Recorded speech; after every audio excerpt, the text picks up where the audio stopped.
Hello guys and welcome back. In this video we're going to be doing an analysis of Tommy Shelby and Oswald Mosley from Peaky Blinders, I think season 4 and onwards. It might even be 5, I can't remember. But we're going to do a body language analysis of both guys because I believe that what both of them display is two different types of confidence and body language. They're completely different, but they both have unbelievable effects. And I just want to show you that there's more than one way to skin a cat. Not literally. So we're going to look at Tommy, which we've done before, but we're going to start with Tommy once again.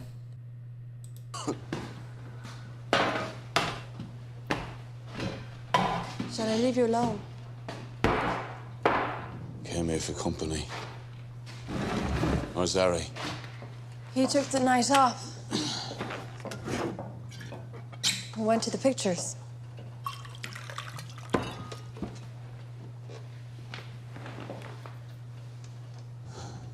How's your beautiful horse?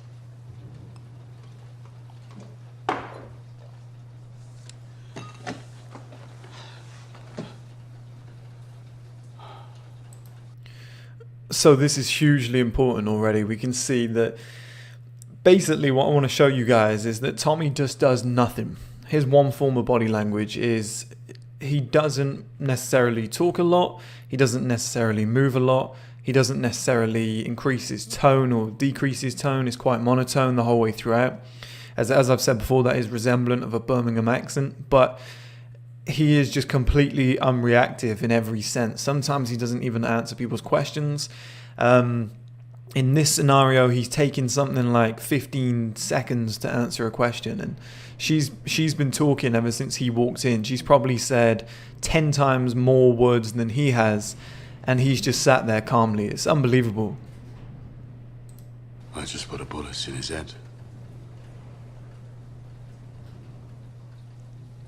Was he lame?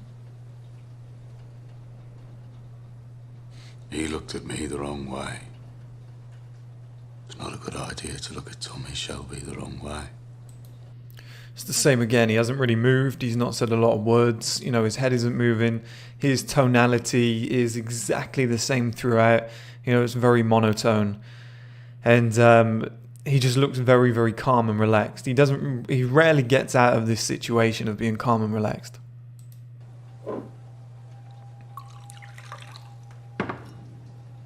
What a waste. Yeah. A waste is what it is.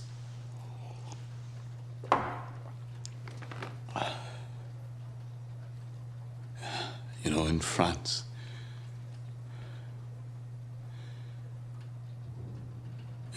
I got used to seeing men die. Never got used to seeing horses die. They die badly.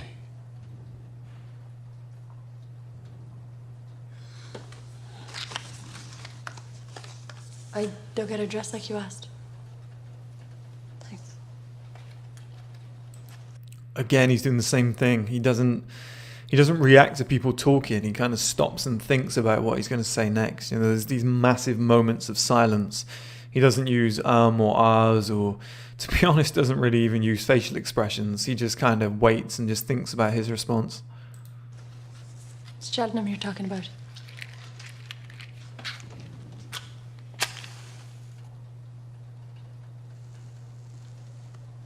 Cheltenham's Grand Affair, is it not? The king will be there. King George? No. King Billy Kimber and all his men. What must I do? For £2, you'll do what I ask you to do. You can see here how he's leant back. You know, he's very relaxed now. He made his entry into the bar. You know, you have to set yourself up. You've got to move somewhat to get to where you want to get.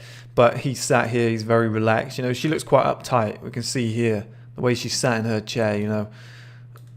Sat straight, sat upright.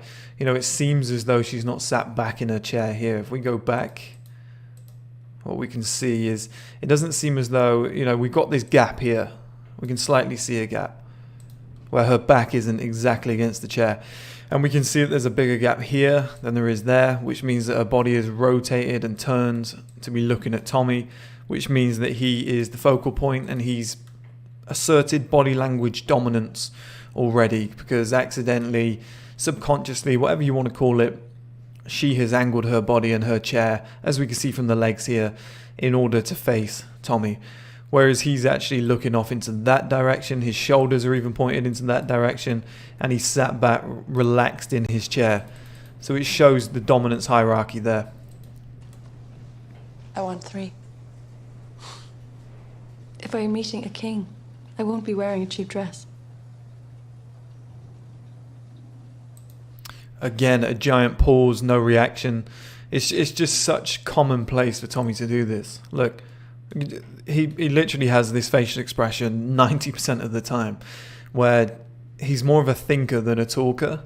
And that's why I wanted to show you the difference between Mosley and Tommy, which we'll get to in a minute.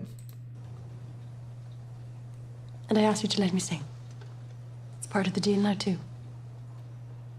Since when? Since you nearly smiled.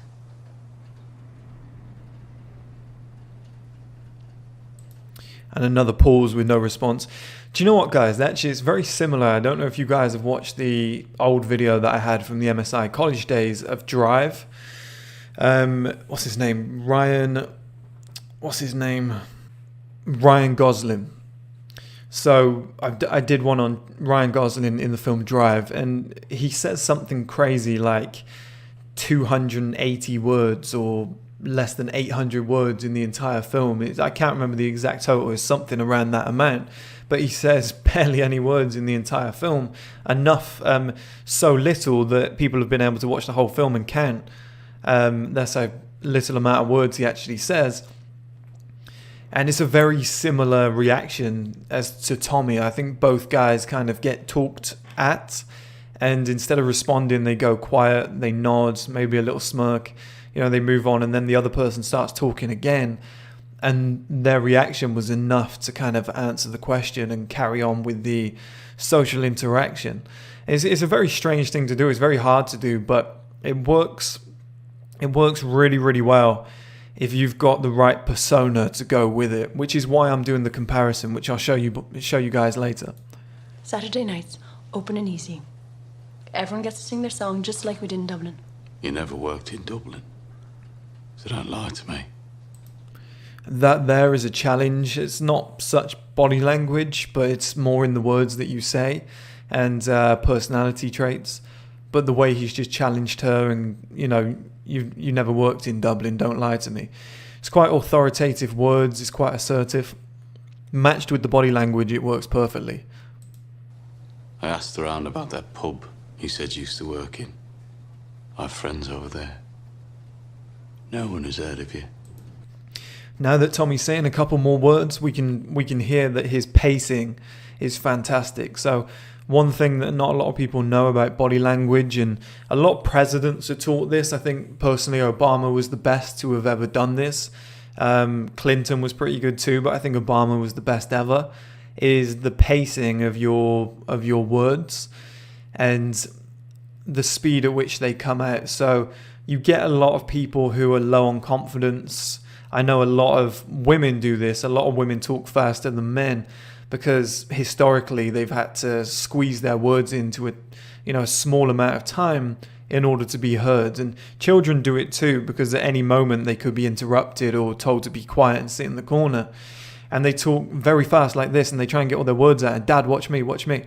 Whereas when somebody becomes a grown adult, they won't talk too slow and with no ums and ahs, but it will be a very accurate pace in which they get their words out. And if you want to see this done perfectly, use Obama. People hang on his every word. I think the other one that does it very well is Morgan Freeman, and people say it's their voices, but the speed at which they're getting their words out is hugely, hugely important.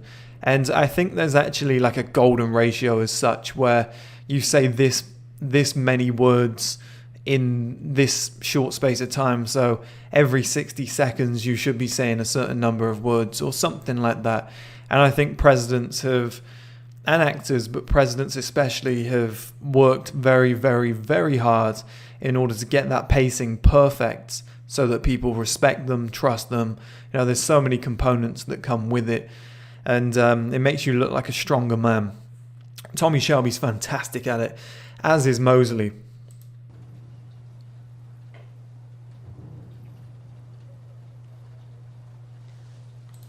That was an important scene. As we can see here, Tommy's holding the eye contact. Watch this. No one has heard of you.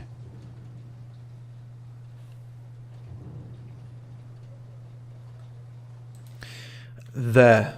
If you can hold eye contact with a woman, I've said it time and time again, and she can look down, and that's how the eye contact is broken, there's just something that happens, guys. I don't know whether it's a dominance hierarchy thing. I don't know whether it's a submissive and kind of aggressive man thing, you know, where the natural roles are formed or established. But once you do something like that and you get that reaction, that's the time to make a move or go and sit closer, or, you know, if the night's been going well, or if you're on a third date, that's the time to maybe go in for a kiss or ask her back to your place. I've done this many a time myself, where you've been holding eye contact for, I don't know, you've been having, let's say, a 15-minute conversation, and you've held eye contact for most of it without being creepy. Of course, you can look away at different times, but the woman will then, you know, be holding eye contact with you, and she'll look down, and it's kind of it's programmed into our brains that is a submissive response. She's kind of given up those shit tests that a lot of guys go on about, that dominance, that submissive role. She's given that up, and she said, okay, you know, she's given up the dominant role, and she said, okay, I'm going to be submissive. This man wins. You know, that's what it is subconsciously. And as soon as you see that, I'm telling you, even if you're walking through the street and you catch the eyes of a woman, if you can stare her in the eyes, and let's say look her in the eyes, because stare sounds a bit weird, right? And you can hold that eye contact for maybe 3 to 4 seconds, which doesn't sound like a lot. But if you do that for 3 to 4 seconds, you'll realize how long that actually feels. You know, and a lot of people count to 4 and they go 1, 2, 3, 4. It's the stupidest thing in the modern world. You've got to start from 0. You start a stopwatch, it goes 0 and 1. So it's a lot longer than most people think. You know, we go 4, 3, 2, 1, 0, but when we count up, we start from 1. It's the weirdest thing ever. But if you're staring somebody in the eyes, you count that. 0 and 1 and 2 and 3 and 4. That's pretty awkward by around about the 3rd second. And, you know, 4 to 5 seconds I found is really the golden zone when people begin to feel awkward and look away. If it goes beyond that, I find it super impressive. I've had some women that have done it. I believe that they've been trained in body language. First thing I do is get up, go over and say, hey, you know, what do you know about body language? And they usually laugh and say, yeah, my dad taught me, and stuff like that. It's usually pretty easy. Or, you know, the nature of their job. Oh, I work for GCHQ, a government.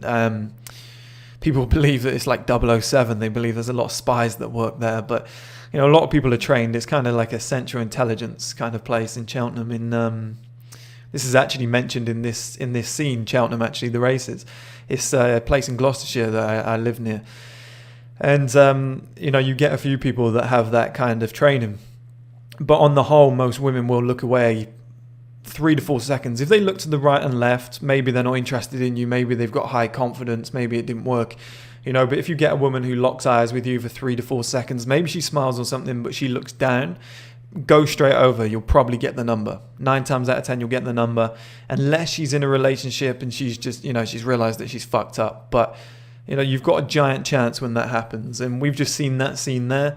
It happens all the time, guys. My guess is you're a girl from a good family who got herself pregnant. Great eye contact here. Especially when you're talking. It's very hard to make good eye contact when you're talking. It's easy to look somebody in the eyes when they're talking, but when you're talking, it's very hard to look somebody in the eyes, because most people are in their own head thinking, how do I sound? Am I saying the right things? We all lack confidence. We're all insecure in the modern era. I don't know how it's happened, whether it's porn, TV, social media, but very few of us have this level of confidence. She did it again. She looked down again. It's not something I want known. And bringing a child into the world alone ruined your life. What? So I'm right. Same again. So there's 3 times she's done, he's held that strong eye contact. She's done those 3 submissive looks. If this was a real life sense, I'd say, under the circumstances based on what they're discussing, it's quite a negative moment. But if this was just natural flirting, at that time right there, I'd probably move a bit closer or, start doing things that insinuate, sex or a relationship or move into the next stage. And Polly is wrong. Right about what? Doesn't matter. Looks like it matters to you. Family business. He's got pretty slow movements as well. I think he could be slower. I think personally, if I was directing this, I'd tell him to move a little bit slower. If we watch his hand here with the cigarette, pretty slow, but I think it should be slower. You won't tell anyone my secret. Do you think I tell people things? So what do you sing? Anything you want. Right. And that's an invasion of privacy, invasion of personal space. If we just take this back ever so slightly. So what do you sing? Anything you want. Right. We can see here, he's invading that private space. That's a stretched out arm. That's as far as it can go, pretty much. And it seems like a simple thing, but he could easily have slapped the table with the right hand over here. He could have easily slapped his own leg or something. But slapping the table closer to this individual means that he's confident enough to invade her private space. Let's move on to the next clip. Okay, so in this scene we've got I can't remember the guy's name, the police officer, what's his name? Never mind. But we've got Tommy again, and we can see an interaction between 2 men here, two alpha males, I would say. And it's so interesting to see how little Tommy actually does. Shouldn't you be busy? When you plan something well, there's no need to rush. Do you know something? I actually trust you to do this. Do you think there might be some measure of respect developing between us?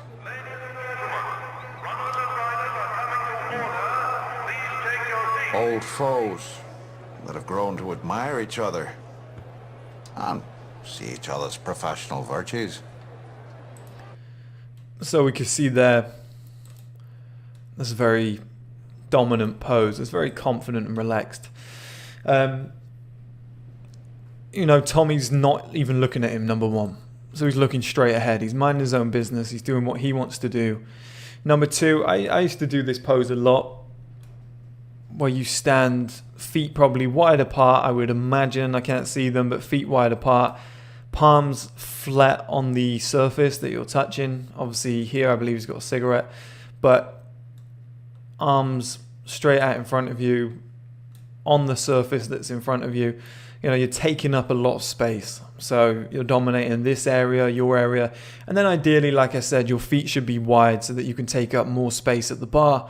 I'll never forget, I did this in reverse one day and some woman came up to me and said, move. Obviously I didn't say a word, just laughed. And she was like, you look like a dick. I don't know what you're trying to do. And I just kind of ignored her and laughed again and just stayed with my arms wide and my legs wide and just stood there with my drink, minding my own business. And then she walked away, and around about 60 seconds later, she came back and asked for my number. So sometimes you just got to stay in the trenches and just believe in what you're doing. All virtues. Personally, I think not. Oh, I think not. Well, I drink to that. Ladies and gentlemen, please be upstanding for the national anthem.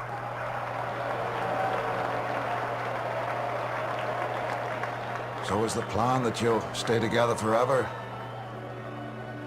Or perhaps she'll... Just look how unreactive Tommy is. I don't think he's moved since this scene started. He's in the exact same pose.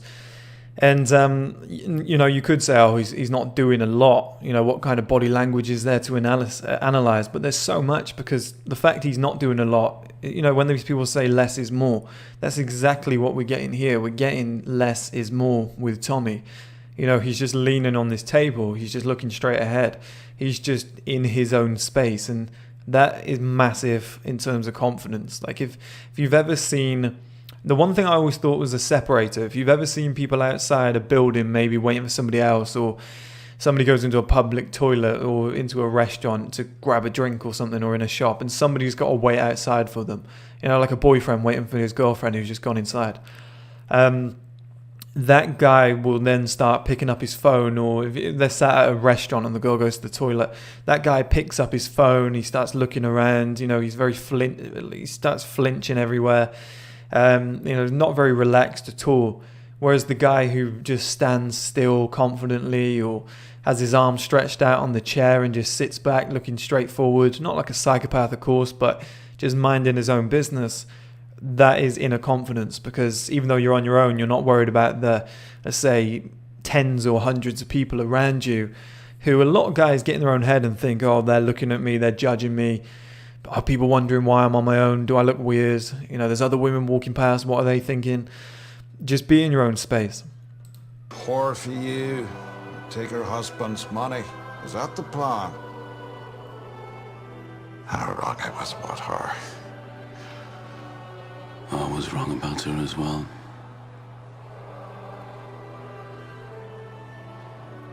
You once said to me that men like us can never be loved. She loves me. She told me. She loves me. And all you got was a bullet and a fucking wolf-head kind.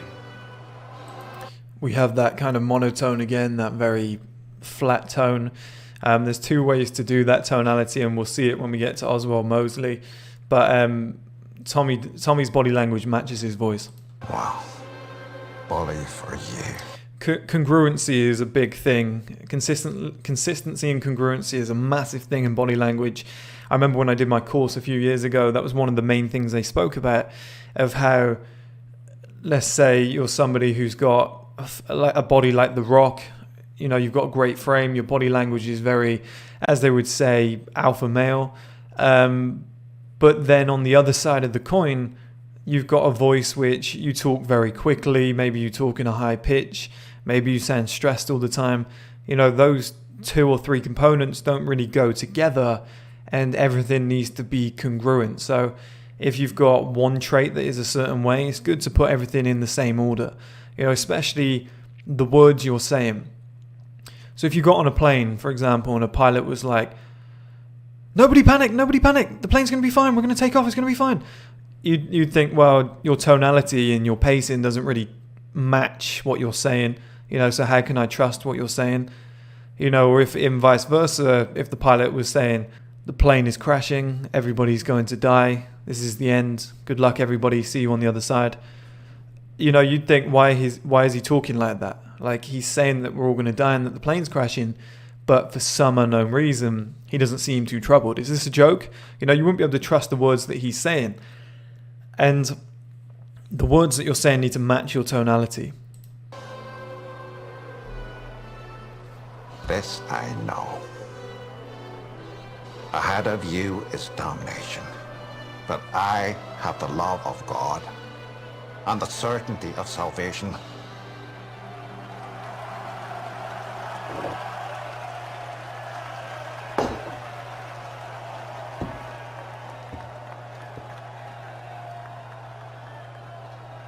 I know what you did to Polly. There's a long pause and fantastic eye contact again, beamed in on the other guy.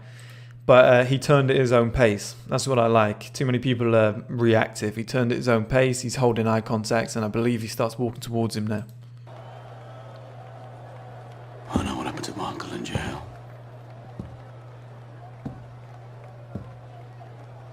Today, It'll be me, Dad. Or you.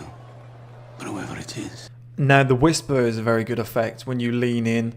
If you whisper, it has a very strong effect and gets people to really listen to you attentively. He'll wake up in hell tomorrow.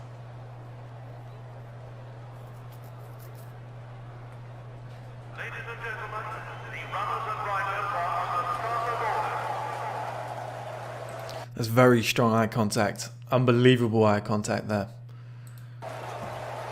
And this is another trait of powerful men, is they know when to exit. They can just leave without saying, it's nice to say goodbye, but they don't linger too long. So I know a lot of people that they have to crack a joke before they leave. They have to say one more word, or they're about to leave and then they have to come back and ask another question about what's going on tomorrow. Okay, so we know what we're going to do. Like, just leave. Just leave. As soon as you're ready to leave, just bye, goodbye. And then just exit. Just make your leave. There's no point lingering and making it longer than what it should be. It starts to get weird. Let's move to Oswald Mosley now.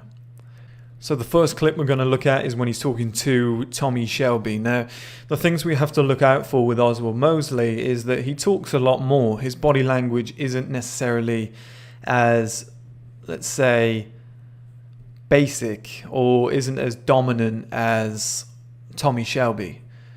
Sometimes he has his feet close together. Sometimes he crosses his legs in the wrong fashion. But I think because he's so confident, I don't think it matters. I've met a lot of people like this in the past. One in particular, who was extremely rich, maybe worth 100 million, in his 50s. Tall guy, went to Harvard, went to Oxford, St. Paul's, high-ranking friends, a model wife. A lot of money, as I said, multiple homes. He's worked for some of the biggest companies in the world and he was CEO of some of them. And I just think he's been in every situation you've ever seen and he doesn't care. I remember when I walked in on him once and he was talking to somebody on loudspeaker it was one of the biggest companies in the world. I think it was one of the FTSE 100 companies. And he was just butchering this guy. He was just butchering. This guy was like the CEO of one of these FTSE 100 companies. I think they were like one of the 10th biggest in the UK, and he was just ripping him a new asshole. It was unbelievable, the level of power that he had over this other man who was a massively powerful and successful man, and he made him feel like a little boy.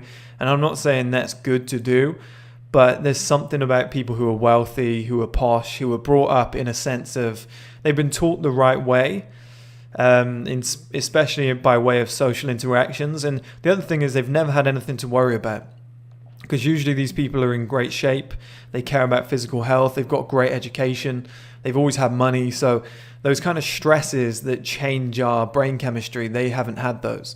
They've never had things to worry about like debts, and they've never had a reason to have low confidence. They've been at the best school. They've been intelligent. They've come from money. They have powerful people around them. They just expect good things to happen for them. And that is exactly what Oswald Mosley portrays. And, if you can get to that level, guys, it will change your life. Strategies. Yes, I do. Please understand what I'm offering you as we go forward, Mr. Shelby. We can already hear that his pacing and his tonality is perfection, and the way that he puts emphasis on certain words. I know it's the posh accent, but the way he emphasizes certain words is unbelievable. It really punches home the points that he's making. When we succeed, even the king will not be above us.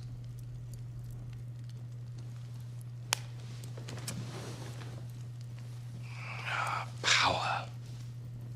That was another emphasis. That's another tonality thing. Power. The way that he said it. It draws your attention to why he's saying it. And nobody ever starts a sentence with just power. So what he does, and he does very well, and the guy that I spoke about earlier that I used to work for, he used to do the same thing. He used to say, if we can say something in 7 words instead of 70, he said we should. And he was all about saying something, making the same point in less words. And Oswald Mosley is a genius at that, which is a form of tonality. Like plugging into the mains. a lighthouse bee. Your millions of dollars safe in Switzerland and access to every dirty-minded swan in England. His eye contact is fantastic, and the fact he stood up to make this point as well. There's two scenes where he's done this, but we'll just focus on this one. Obviously, eye contact, fantastic, but he stood up so that he can have that kind of dominance where he looks down, like he's belittling Tommy. And I actually think that Tommy feels, from what I've seen in multiple scenes, his body language actually, I know they're acting, guys, people always comment this, but they do it for a reason. You know, they're trained to make things look real. And what he's doing is changing his body language when he's around Oswald Mosley, so he's not as confident. He definitely takes him off guard.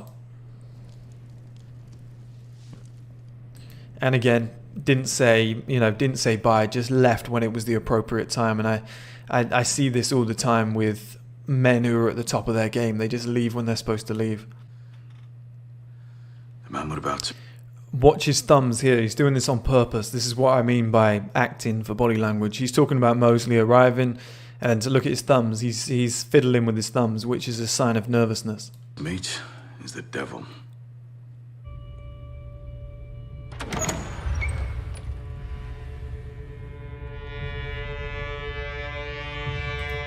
Just look at that air of confidence, if not arrogance, in the way he's just walked into a room, hasn't said a word, and just stared the most aggressive guy straight in the eye.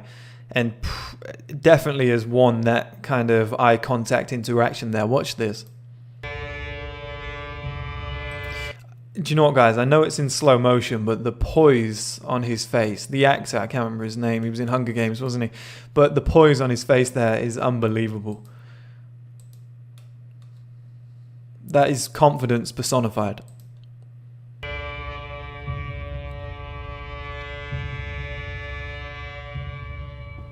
We would like to talk business.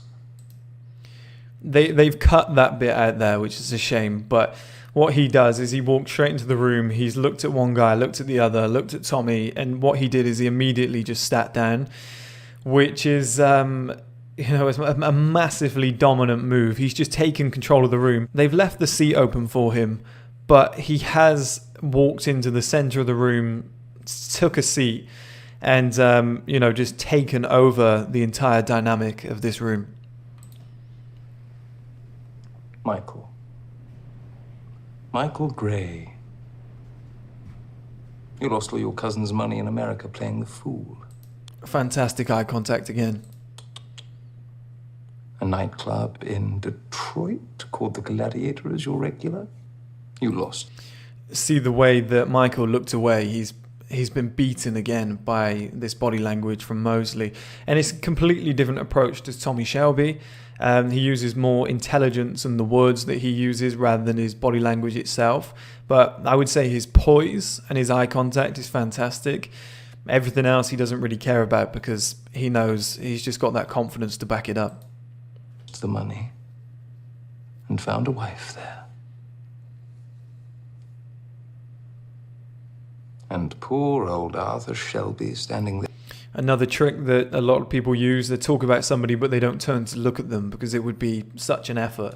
We can actually see from his shoulders, obviously he's looking forward here, but we can see his shoulders here. I'd say this one is closer and that one seems as though it's turned. So if anything, I would say that he's still turned this way rather than his body being turned that way. There at the window is afraid his wife will never return. My spies tell me she's been seen with another man. Arthur. Est-ce qu'il se cerveau? And bingo. 20 More emphasis on the word there, the bingo. seconds in, and I have them speaking their wog lingo. More fantastic eye contact. That's very hard to do. The way he actually turns his head but holds eye contact. Watch this. And then I have them speaking their wog lingo. There, he held it the whole way throughout. I'm sure our host will forgive me if I use this platform, this gathering of friends. So this is the final scene that I want you guys to see, and his body language isn't necessarily good here. There's a lot of flaws, but the words that he's saying and his poise is why he's got that gravitas, why people are just gravitated towards him. And like minds, to give you, his trusted allies, an early announcement of a long overdue event. I want to tell you, good folk first. So the way that, number one here, the way that he's pronouncing his words are fantastic. You know, everything is done with emphasis, especially the first word in a sentence. We can see here, I want to tell you. He's gesturing higher up. When you gesture higher up, it's seen as quite aggressive, you know, excitement. And Tommy would make all his gestures down here in the truth plane. Nothing would ever come above that kind of line. I don't know why I made that little one there. Nothing would come above that line or below kind of his belly button, his midsection. Everything would be around that area. And that's because he's probably a lot calmer.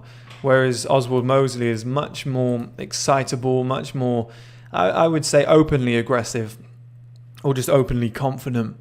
And because he's more flamboyant, he's making gestures higher up. You good folk first, that with the dawn of a new decade, I will be setting a new... There's another confident pose there. See if we can get that exact moment. I will be... Obviously, it's very simple to do, but you're on a stage in front of a lot of people. And the ability to, you know, a lot of people get shy when they're doing public speaking and they might gesture with their hands. You know, out here, might be one hand there, and they're reluctant to put their arms any wider because they feel vulnerable. A lot of body language that's why people fold their arms. You know, let's say a girl folds her arms when somebody's trying to talk to her. She's very shy. What she's doing is covering up this midsection here. This is where the vital organs are. And this is why people put a hand over their neck as well. They rub their neck and they kind of stroke their chin and stuff. What they're doing is protecting the two most vulnerable areas. It's very weird. It's very primitive. But it's protection of the vital organs and the areas like the jugular vein that we could get killed from very quickly. And as much as we think we're advanced, we're not. You know, primitively, we're thinking to ourselves, that looks pretty cool, doesn't it? We're thinking to ourselves, okay, this could be a potential threat. I could be vulnerable here. You know, Tommy Shelby turns his back on his enemies a lot. That's because he's so confident. He doesn't believe that he could get killed. And just as I said earlier, with people speaking quicker in order to be heard because they want to get their words out quicker, it's the same with people maybe folding their arms, covering up their midsection. A woman putting a handbag on the side that the guy's trying to approach her on. You know, it's anything to use as a shield. Maybe it's your arms to block, like boxing. Maybe it's a handbag, like Captain America using a shield. And it works in the same sense. But very confident people will openly gesture very wide. They'll take up more space. And they'll leave the midsections and the throats more open. And a lot of people, they cover their mouth when they're talking to. You see a lot of women who, when they're laughing, they cover up their mouth. They don't want to show their teeth. There's a lot of shyness in the world, but this is fantastic to see. Setting a new course. Setting up a new political movement here, in the very heart of England. And Mr. There's more emphasis there, and just as we caught it there, he's pointing to Mr. Shelby. We've got another outstretched arm. So massive emphasis on his words. You know, chin is elevated up in the air, strong, direct eye contact, and this arm outstretched. So he's doing multiple things there, which just kind of display his dominance. Shelby will be with me, shoulder to shoulder. It will offer a new conception of politics in which the great character of the British, our true character, will be reborn. Now, just to stop it there on the last piece, because I don't think there's much more to be seen. But the way that he emphasizes his words, I know I've spoken about it, but that little section there where every word is pronounced properly, every syllable is pronounced properly, and it rolls off of his tongue. Now, we don't all have to speak with a posh accent, but be proud about what you're saying. When you're talking, know that people want to, or believe that people want to hear what you're saying. Pronounce your words strongly. that's what Oswald Mosley, or the character that's playing Oswald Mosley, does fantastically here. And I think in this era especially, just the other day I was in a supermarket in London, and there was a young lad next to me, and he was trying to get the attention of the guy in the shop. He was trying to ask if, how much is this, or I can't remember what he was asking, but he was trying to get the attention of one of the workers in the shop. And he was practically whispering. He was saying, excuse me, hey, excuse me. And he said this maybe 4 or 5 times, and the guy didn't turn around. Obviously, you couldn't hear him. The only reason I heard him is that I walked past, and I was already looking at him when I walked past. And this went on for probably like 10, 15 seconds. I had to stop and look. I thought it was really interesting. And this guy, he's a young guy, handsome guy, good muscle definition, but he was probably 15, 16. And the problem is he's got a lot to be confident for, but in this era, very few of us believe that our words are validated. We're very scared to speak openly. We want to keep everything hush-hush, or a one-to-one discussion. If we speak too loud and other people hear, we start to get shy about our conversations. And it's definitely something that comes with age, but I think in times gone by, I think people were a lot more confident in the way that they spoke. They emphasized their words. And like I said at the start, wealthy people who have grown up in posh families with maybe double-barreled names, they don't have this issue. They don't have this issue because they've been brought up in a sense of, you are somebody special. Maybe they're slightly arrogant. Maybe they don't understand the world like we do. But they've never had those low confidence moments because they've never had to. They were encouraged to speak. They were set challenges by their parents of, you will write a poem and read it out to the whole family in front of everybody at the age of 7. And they set them little challenges like this, and I feel like their confidence is through the roof, and that's exactly what Oswald Mosley is displaying here. But for the purpose of this video, guys, I'll wrap that up. And the conclusion here is that there's 2 ways to skin a cat. So both men are super confident. I would say Mosley is probably the more probably appealing figure, depends on what you're looking for, but I think Mosley would achieve a lot higher in the world of success, I think, because people gravitate towards somebody like that. In terms of women, that would be maybe a split down the middle as to which one they find attractive. Some women like the outspoken, confident man who is doing a speech on stage, and other women like the quiet, brooding man. There's not really one type. Some women like the aggressive Arthur Shelby type. If I was running a company and I wanted to hire somebody out of those 3, I would consider Arthur, because I quite like the aggressive, get your work done type.